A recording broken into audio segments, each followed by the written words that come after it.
ఎప్పుడో వెళ్ళిన వాళ్ళు, దశాబ్దాల క్రితం వెళ్ళిన వాళ్ళు, కొత్తగా వెళ్ళిన వాళ్ళు కూడా అందరూ నిరంతరం మన దేవాలయాల్ని, మన సంస్కృతిని, మన ధర్మాన్ని నిలబెట్టుకోవాలని రాజగోపురం అంత ఎత్తైనటువంటి కృషి చేస్తున్నారే, ఇది ఆశ్చర్యం కలిగించే విషయం, చేతులెత్తి నమస్కరించాల్సినటువంటి విషయం. ఏ దేశమేగినా ఎందు కారడినా పొగడరా నీ తల్లి భూమి భారతినే అన్నాడు మహానుభావుడు రాయప్రోలు సుబ్బారావు గారు. భారతదేశ సంస్కృతి అంతా కూడా ఆలయాల మీద ఆధారపడి ఉంది. భారతస్య ప్రతిష్ఠే ద్వే సంస్కృతం సంస్కృతిస్తదా అన్నారు. భారతదేశానికి ప్రతిష్ఠ చేకూర్చినవి రెండు, ఒకటి సంస్కృత భాష, రెండు సంస్కృతి. సంస్కృతి అంతా దేవాలయాల్లో ఉంది, సంస్కృత భాష కూడా దేవాలయాల్లోనే వినపడుతూ ఉంటుంది. ఎంత మనకు అర్థం కావడం కోసమైనా తెలుగులో మంత్రాలు చెబితే మనం ఒప్పుకోం, అదేదో సంస్కృతంలో చదవండి జరగద్దా అంటాం వెంటనే. దేవభాష మన దృష్టిలో అది. తెలుగు అంటే మన మాతృభాషగా మనకు ఎంత ప్రేమ ఉన్నా సంస్కృతం అంటే అంత గౌరవం ఉంది. అందుకని సంస్కృతం సంస్కృతి రెండూ కూడా దేవాలయాల మీదే ఆధారపడ్డాయి. అటువంటిది దేవాధిదేవుడైనటువంటి శ్రీ వెంకటేశ్వర స్వామిని పరివార దేవతలతో సహా నెలకొల్పి దశాబ్దాలుగా సేవిస్తూ ఈవేళ అమెరికా దేశంలో నార్త్ కెరోలినాలో ర్యాలీ పట్టణ ప్రాంతంలో శ్రీ వెంకటేశ్వర స్వామి ఆలయానికి రాజగోపుర నిర్మాణ సంరంభ ఉత్సవం జరుగుతున్న సందర్భంలో మనం ముఖ్యంగా 3 విషయాల గురించి మాట్లాడుకుందాం.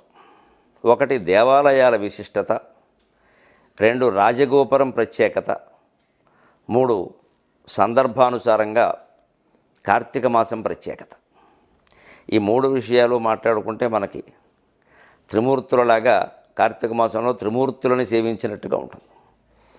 ముఖ్యంగా ఎందుకు దేవాలయం, ఇవాళ యువతరం చాలామందికి అనుమానం వస్తుంది.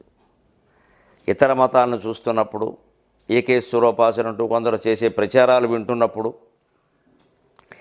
ఏమిటి మన హిందూ మతంలోనే ఎంతమంది దేవతలు ఎందుకుంటారు, ఇన్ని దేవాలయాలు ఏమిటి, అసలు దేవుడికి ఆలయం ఏమిటి, ఓ పక్క సర్వాంతర్యామి అంతటా ఉన్నాడు అని చెబుతూ మళ్ళీ ఆలయం ఏమిటి, ప్రత్యేకంగా ఒక విగ్రహం ఏమిటి, దానికి ఆరాధన ఏమిటి, దానికి ఆరాధన చేస్తే ఏదో వస్తుందనడం ఏమిటి, చేయకపోతే ఏదో జరుగుతుందనడం ఏమిటి, ఈ ప్రలోభాలు ఏమిటి, ఈ భయాలు ఏమిటి. నిజంగా జీవాత్మ పరమాత్మ ఒక్కటే అని వేదం స్పష్టంగా తెలియజేస్తున్నప్పుడు జీవుడు నేనే పరబ్రహ్మనేను ఉపాసిస్తూ కూర్చోకూడదా, ఎందుకు వచ్చింది ఇదంతా అని పెద్దవాళ్ళకే సందేహాలు వస్తాయి. యువతరానికి ఇతర మతాల ప్రభావం కారణంగాను, హేతువాదాల ప్రభావం కారణంగాను, రకరకాల పరిసరాల ప్రభావం కారణంగాను అనుమానాలు వస్తాయి. అందులో మనం ఏమిటంటే మన లోపం కూడా ఒకటి ఉంది, ఈ సందర్భంగా చెప్పుకోవాలి. ఆరాధనా విధానాన్ని హృదయపూర్వకంగా చిత్తశుద్ధితో కాకుండా మొక్కుబడిగా నడిపిస్తున్నాం మనం చాలా బాగా. మొక్కుబడిగా, బడికి మొక్కే విధానంలా కాకుండా మొక్కుబడిగా. ఆ చదివే ఉందండి మొక్కుబడి అంటారు. చదివెప్పుడు మొక్కుబడిలో ఉండకూడదు, బడికి మొక్కే విధానంగా ఉండాలి. అలాగే బడి గుడి మడి అనే 3 జాగ్రత్తగా చూసుకుంటే దేశంలో ఎవరికి ఏ లోటు ఉండదు. ముందు మడి, పంట పండాలి, అన్నం తినాలి కదా. ఆ పైన బడి, చదువు రావాలి కదా. ఆ పైన గుడి, అంతిమమైన లక్ష్యం ఆత్మ పరమాత్మల సంయోగం, ఆధ్యాత్మిక లక్ష్యం మోక్షం సాధించాలి. అందుకోసం ఊరికి ఈ గుడి బడి అంతా, ఈ బడి అంతా దేనికి, సంక్షేమ పథకాలు పింఛన్లు అందుకోవడానికే. అంతిమంగా మోక్షం పొందాలి, తానెవరో తెలుసుకోవాలి, నేనెవరో అని ప్రశ్న వేసుకోవాలి. అందుకని మన సంస్కృతిలో 3 మాటలు చెబుతారు. ఒకటి గుడి, 2 మొదటిది మడి, తర్వాత బడి, తర్వాత గుడి. మడి కట్టుకునే మడి కాదు, మామూలు చేను అనే అర్థంలో మడి. పంట మడి ఉంటే పంట పండుతుంది, అన్నం తింటాం, ఆహారం ఆరోగ్యం ముఖ్యం. అదెందుకంటే మరి బాగా చదువుకోనప్పుడు, విజ్ఞానం పొందినప్పుడు దేనికి తినడం ఊరిదండగా, వీళ్ళు లేకపోతే ఇంకోటి తింటాడు కదా. కంచేత ఇది ఎందుకంటే విజ్ఞానం పొందడానికి. ఈ విజ్ఞానం అంతా దేనికండి, అజ్ఞానం పోయి మొత్తం జ్ఞాన మహాసామ్రాజ్యమైనటువంటి ఆత్మలో లీనం కావడానికి. అది లేకపోతే మళ్ళీ ఇవన్నీ దండగా. అందుకని మడి బడి గుడి అనే వరుసలో మనం ఇవాళ గుడి ఎందుకయ్యా అంటే, ఒక మాటలో అందరికీ చిన్నపిల్లలకు కూడా అర్థమయ్యేలా చెప్పాలి అంటే, అంతటా నిండి ఉన్న దేవుడికి ప్రత్యేకం గుళ్ళో ఆరాధన ఎందుకండి అంటే, విద్యుత్ శక్తిని గమనించండి. వైరింగ్ ఎంత ప్రాంతం చేసామో అంత ప్రాంతం ఉంటుంది. బల్బు వెలిగే చోటే విద్యుత్తు ఉంది అనుకోకూడదు. బల్బు వెలగని చోట కూడా ఉంటుంది, గోడలో వైరింగ్ అవి ఉంటుంది. వైరు ఉన్న చోట, వైరు ఉన్న ప్రాంతం అంతా విద్యుత్ ప్రవహిస్తూనే ఉంటుంది. ఏదైనా అనుమానం ఉంటే వైరు కోసి వేలు పెడితే సరి శుభ్రంగా ప్రవహిస్తుంది, ఇక మనం ప్రవహించాం. అందుకని విద్యుత్ ఎలాగైతే వైరింగ్ జరిగిన ప్రాంతం అంతా ఉన్నప్పటికీ బల్బు ఉన్న చోట మాత్రమే వ్యక్తం అవుతుందో, అలాగే భగవంతుడు విశ్వమంతా నిండి ఉన్నప్పటికీ దేవాలయంలో మాత్రమే వ్యక్తం అవుతాడు. వ్యక్తం అవ్వడానికి తగినటువంటి ఏర్పాట్లు అక్కడ బ్రాహ్మణోత్తములు పండితులు చేశారు. మంత్రపూర్వకంగా, వేదపూర్వకంగా, ప్రతిష్టాత్మకంగా. ప్రతిష్ట 7 రోజులు చేస్తారు ఏకంగాను, సామాన్యంగాను. ఇదంతా ఎందుకు అంటే ఒక శరీరంలోకి, ఒక విగ్రహ రూపంలో ఉన్న శరీరంలోకి దేవతాశక్తిని ఆహ్వానించడానికి. ఆహ్వానించడం ఏమిటంటే, ఉంది కదా అంటే బాగానే ఉంది. ఊళ్ళో ఉంటారండి, మనం ఆహ్వానించకపోతే మన ఇంటికి వస్తారా? ఆహ్వానించడం ఏమిటంటే ఉన్నవాడిని ఆహ్వానించాలి. ఉన్నవాడిని ఉన్నట్టే ఉంచితే ఇంటికి రాడుగా. పెళ్ళికి పిలవాలంటే వెళ్ళి పిలవాలి, కానీ మీరు ఉన్నారు కాబట్టి రండి అంటే ఎవరు వస్తారండి? అలాగే దేవుడు ఉన్నాడు, దేవుడిని గుళ్ళోకి ఆహ్వానించాలి. ఆహ్వానించాలి అంటే దానికి తగినటువంటి విగ్రహమే పట్టాలి. ఏ రాయి పడితే ఆ రాయి, ఏ కొయ్య పడితే ఆ కొయ్యతో దేవతా విగ్రహాలు చేయరు. దానికి లెక్క ఉంది. శిల్పశాస్త్రం తెలిసిన వాళ్ళు మనం పొరపాటు చేసినా వాళ్ళు పొరపాటు చేయరు, వాళ్ళు ఒప్పుకోరు. ఇదైతే మేము చేయమండి అంటారు. తయారు చేసేటప్పుడే చెప్పేస్తారు ఈ రాయి దేవుడికి పనికిరాదండి అంటారు. అంచేత ఊరికే ఏదో మన కవిత్వాలు రాసినంత తేలిగ్గా ఆక్షేపించడానికి రాసినట్టుగా కింద నేల మీద తొక్కేది రాయి, గుళ్ళో పెట్టేది రాయి అని పిచ్చి పిచ్చి మాటలు మాట్లాడకూడదు. నేల మీద తొక్కే రాయవాడు గుళ్ళో పెట్టడు, విగ్రహం తయారు చేయడు. ఆ రాయి వేరు, దాని నిర్మాణం వేరు, దాని శక్తి వేరు. చిన్నపిల్లాడు మనిషే, 30 ఏళ్ళవాడు మనిషే, వాడికి తేడా లేదా? మనుషులే అంటే అలాగే చిన్నపిల్లాడు వేరు, 30 ఏళ్ళవాడు వేరు. అలాగే నేల మీద తొక్కే బండ మీద కాలుతో తొక్కే రాయి వేరు, గుళ్ళో రాయి వేరు. ఎలా పోలుస్తారు? అంతా రాయే, రాతి బొమ్మలు, రాతిని ఆరాధిస్తారు. పిచ్చి మాటలు ఇవన్నీ, రాతి మనుషులు మాట్లాడే మాటలు. అలా ఎవరు చేయడం లేదు ఇక్కడ. ఆ విగ్రహం దగ్గర ఉండి 6 కేజీలు ఇత్తడి విగ్రహమా, 6 అడుగుల శిల్పమా అని ఎవరు అంటలేదని శ్రీమన్నారాయణమూర్తి అంటున్నారు. కేశవ, నారాయణ, మాధవ, గోవింద అంటున్నారు, కానీ శిల్పమా, శిల, ఇత్తడ, బంగారమా అని ఎవరు అంటలేదు అక్కడ. యద్భావం తద్భవతి. మన మనోభావం అక్కడ కుదురుకోవాలి అంటే దేవుణ్ణి ప్రతిష్ఠ చేయాలి. ఎందుకు ఈ ప్రతిష్ఠ చేయడం? ఎందుకు ఆ గర్భగుడి? అక్కడ ఒక్కటే ప్రత్యేకమైన దీపం ఎందుకు? మళ్ళీ ఆవరణ ఎందుకు? జయ విజయులు ఎందుకు? గంట ఎందుకు? ఎదురుగా గరుత్మంతుడు ఎందుకు? దాని చుట్టూ ప్రదక్షిణాలు. అంతకంటే ముందు విశాలమైన ఆవరణ, ఇంకా కొంచెం బయటకు వస్తే ప్రహారీ గోడ, ఇప్పుడు ఇదిగో రాజగోపురం. ఉత్తర అమెరికాలోనే అత్యున్నతమైనటువంటి రాజగోపురాన్ని నిర్మాణం చేసుకుంటున్నామే మనం ఇక్కడ. ఎందుకని? డబ్బులు ఎక్కువ అదిగో దానాలు అడుగుతున్నారు. అడుగుతారు ఏమిటి? ఒకళ్ళే ఇచ్చేస్తారు. అడుగుతారంటే అర్థమవుతుంది ఇబ్బందుల్లో ఉన్నారని. చెయ్యాలి కూడా. ఎందుకంటే దానం చేయడం సామాన్యమైన విషయం ఏం కాదు. శతేషు జాయతే శూరః సహస్రేషు చ పండితః వక్తా 10 సహస్రేషు దాతా భవతి వా నవా అన్నారు. దానం చేసేవాడు ఇది గుర్తుపెట్టుకోవాలి. దానం చేయడం ఎంత గొప్ప విషయమో. శతేషు జాయతే శూరః, 100 మందిలో ఒక వీరుడు ఉంటాడు. ఒక వీరుడు కావాలంటే 100 మందిలో ఒకడు దొరుకుతాడు. హీరోలు చాలామంది ఉంటారు, వీరులు ఉండరు. హీరోలు వేరు, వీరులు వేరు. హీరోలు ఫైటింగ్ చేయరు, డూపులు చేస్తారు. వీరుడు స్వయంగా ఫైటింగ్ చేస్తాడు. అందుకని హీరోలు వేరు, వీరుడు వేరు. ఒక 100 మందిలో ఒకడు నిజమైన వీరుడు ఉంటాడు. 100 మందిలో వెతికితే ఒకడు కనపడతాడు. సహస్రేషు చ పండితః, నిజమైన పండితుడు 1000 మందిలో ఒకడు ఉంటాడు. అందరికీ పాండిత్యం అవ్వదు, చాలా కష్టపడాలి. సరే, కష్టపడితే అవ్వచ్చు. 1000 మందిలో ఒకడు ఉంటాడు. వక్త 10 సహస్రేషు, ఉన్న పాండిత్యాన్ని శ్రోతలకి జనరంజకంగా అందించగలిగేటువంటి వక్తలు 10,000 మందిలో ఒకడు ఉంటారన్నారు. పండితులు 1000 మందికి ఒకడు ఉంటే వక్తలు, మంచి వక్తలు 10,000 మందిలో ఒకడు ఉంటాడు అన్నాడు. ఊరికే వక్త అంటే మైక్ ముందు కూర్చున్నవాడు కాదు. మైక్ ముందు కూర్చున్న వాళ్ళు 2 రకాలు ఉంటారు. మైక్ టైసన్ అంటారు, మైక్ పట్టుకుని వదలడు వాడు, మైక్ టైసన్ అంటారు. మైక్ పట్టుకుని వణుకుతాడు ఒకడు, వాడిని మైక్ టెన్షన్ అంటారు. ఈ వక్తలు చాలామంది ఉంటారు. జనరంజకంగా ఉన్నటువంటి సమయంలో ఆ విషయాన్ని తప్పించకుండా దాన్ని చెబుతూనే అవసరమైన విషయాలు కూడా చెబుతూ జాగ్రత్తగా మాట్లాడగలిగిన వాళ్ళు, జనరంజకంగా మాట్లాడగలిగిన వాళ్ళు ఎంతమంది ఉన్నారు? దేశం అంతా వెతికితే 10 మంది దొరకట్లేదు. పట్టుమని 10 మంది దొరకట్లేదు. అంచేత వక్తా 10 సహస్రేషు. చివరిలో ఏమంటున్నాడంటే 100 మందిలో ఒక వీరుడు ఉండొచ్చు, 1000 మందిలో ఒక పండితుడు ఉండొచ్చు, 10,000 మందిలో వెతికితే ఒక వక్త కూడా దొరకచ్చు. కానీ దాత భవతివా నవా, 1,00,00,000 మందిలో వెతికినా సరే ఒక్క దాత దొరకడం కష్టమయ్యా అన్నాడు. ఔదార్యం అంత కష్టం. జేబులోంచి రూపాయి తీయాలంటే అంత కష్టం. బోల్డు మాటలు చెప్పచ్చు. అందుకని ఇవ్వడం అనేది అంత కష్టమండి, అంత తేలికైన విషయం కాదు అది. అంచేత ఈ దాన గుణం ఎంత గొప్పదో ఇవాళ రాజగోపురం ద్వారా మనకి నిరూపణ అవుతుంది. ఇంకా నిరూపణ అవుతుంది భగవంతుడు దేవాలయం. అందులో వెంకటేశ్వర స్వామికి అసలు ఏ లోటు ఉండదు. ఆయన ఊరు కూడా ఆయన ఎవరిని మొట్టాలో వాడిని మొట్టుగా వేస్తాడు, మన్నాడికి తెప్పించేస్తాడు. అందులో తేడా ఏముండదు వెంకటేశ్వర ఆలయాలు. అంచేతన ఇదంతా ఎందుకోసమయ్యా ఈ ఆలయ నిర్మాణం, ఇంత రాజగోపుర నిర్మాణం అంటే శంకరాచార్య స్వామి చెప్పారు. అంతిమంగా ఈ ఆలయం ద్వారా ఏం తెలుసుకోవాలి మనం అంటే, దేహో దేవాలయ ప్రోక్తక జీవో దేవ సనాతనక త్యజేదజ్ఞాన నిర్మాల్యం సోహం భావేన పూజయేత్.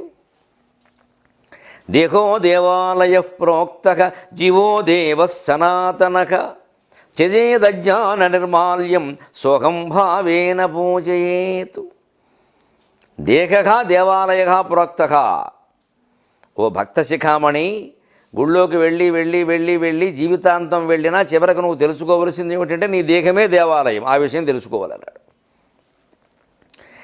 మరి దేవాలయంలో దేవుడు ఉంటాడండి, నా దేహంలో ఎవరున్నారంటే ఎవరున్నారు, నువ్వు లేవా? మరి నేనున్నానండి, నేను జీవుణ్ణి కదా అంటే జీవో దేవ సనాతనక. నువ్వు దేవుడివే, నువ్వు జీవుడివే నువ్వు అనుకుంటున్నావు. ఆ అనుకోవడం మానేసి నేనెవరని ఆలోచన చేస్తే, శాస్త్రాలు చదివితే, పెద్దలను ఆశ్రయిస్తే తప్పనిసరిగా తెలుస్తుంది. ముందు తెలుస్తుంది, తర్వాత అనుభవానికి వస్తుంది. నేను అనుకుంటున్న ఈ శరీరం నేను కాదు, ఇది కేవలం దేవుడికి గుడిలాగా నాకు ఆలయం మాత్రమే ఈ శరీరం. దేవుడికి గుడి దేవుడు కాదు కదా, గుళ్ళో దేవుడు ఉంటాడు. కానీ అలాగే జీవుడు అంటే శరీరం కాదు, శరీరంలో జీవుడు ఉంటాడు. గుళ్ళో దేవుడు ఉంటాడు, దేహంలో జీవుడు ఉంటాడు. దేవాలయంలో దేవుడు ఉంటాడు, దేహంలో జీవుడు ఉంటాడు. అలాగే పోల్చుకుంటే దేహమే దేవాలయం అయితే జీవుడే దేవుడు అవుతాడు.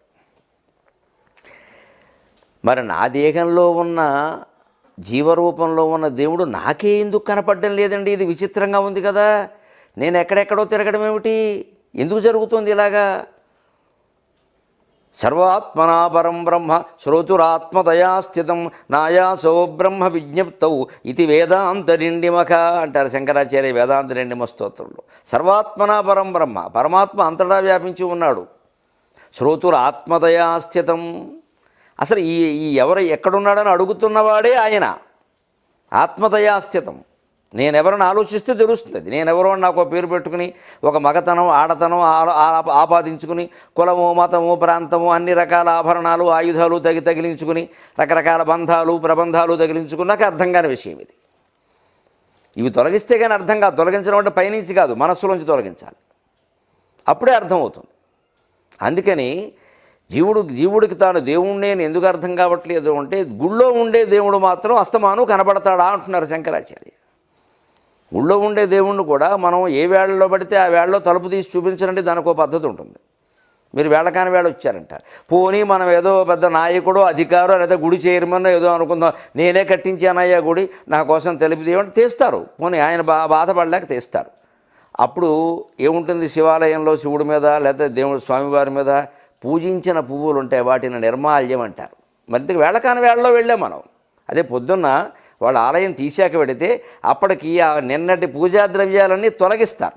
అప్పుడు దేవుడు శివలింగం స్పష్టంగా కనపడుతుంది.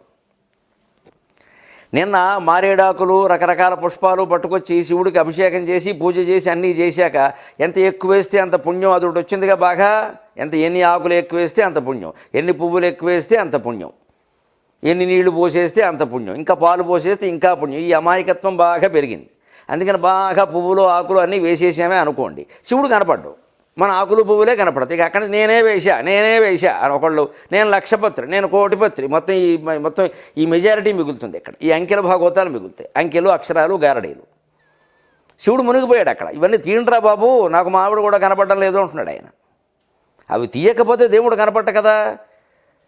గుళ్ళో శివుడు ఉన్నప్పటికీ, శివలింగం రూపంలో మనం ప్రతిష్ఠ చేసినప్పటికీ, నిన్న ఆయన మీద ఆయన్ని కప్పేసేటట్టుగా వేసినటువంటి పూజా ద్రవ్యాలంటే నిర్మాల్యం తీయకపోతే శివలింగం ఎలాగైతే కనపడదో, మన శరీరంలో ఉండేటువంటి దేవుడు కూడా మనకు ఎందుకు కనపడడం లేదు అంటే, నిన్నటి పూజా ద్రవ్యాలు అంటే నిన్నటి జ్ఞాపకాలు, మొన్నటి జ్ఞాపకాలు, 10 ఏళ్ల క్రితం దుఃఖాలు, 20 ఏళ్ల క్రితం సుఖాలు, ఇవన్నీ బాగా నిన్నటి పూజా ద్రవ్యాలు, మొన్నటి ద్రవ్యాల్లో మనస్సులో ఉండిపోయిన జ్ఞాపకాలు. ఈ జ్ఞాపకాలు ఉన్నంతకాలం దేవుడు మనకు కనపడ్డు, దేహంలోనే ఉన్నప్పటికీ. మనకి ఎంతసేపు అవే గుర్తొస్తూ ఉంటాయి. ఎవరో మన పొగిడారనుకోండి, అస్తమానం అది గుర్తొస్తూ ఉంటుంది. అయిపోయే 6 ఏళ్ళు అయినా సరే. ఎవరో మన తిట్టారనుకోండి, 6 ఏళ్ళు కాదు 60 ఏళ్ళు అయినా గుర్తొస్తుంది. పొగడ్త కంటే ఈ తిట్టు చాలా గొప్పది. పొగడ్త కొన్నాళ్ళకి మర్చిపోతాం, తిట్టు మర్చిపోలేమండి. వాడు ఇలా అన్నాడు అని వాడు కొడుకు కనపడినా కూడా గుర్తొస్తుంది. అంచేతనే లోకంలో సుఖం కంటే దుఃఖం ఎక్కువ. దుఃఖమే ఎక్కువ గుర్తుంటుంది మనకి, సుఖాలు గుర్తుండవు అంతగా. ఎంత గొప్పగా గుర్తు చేసుకున్నా మర్చిపోతాం. సుఖంలో ఉండగా దుఃఖం వచ్చిందనుకోండి, సుఖం మొత్తం పోతుంది.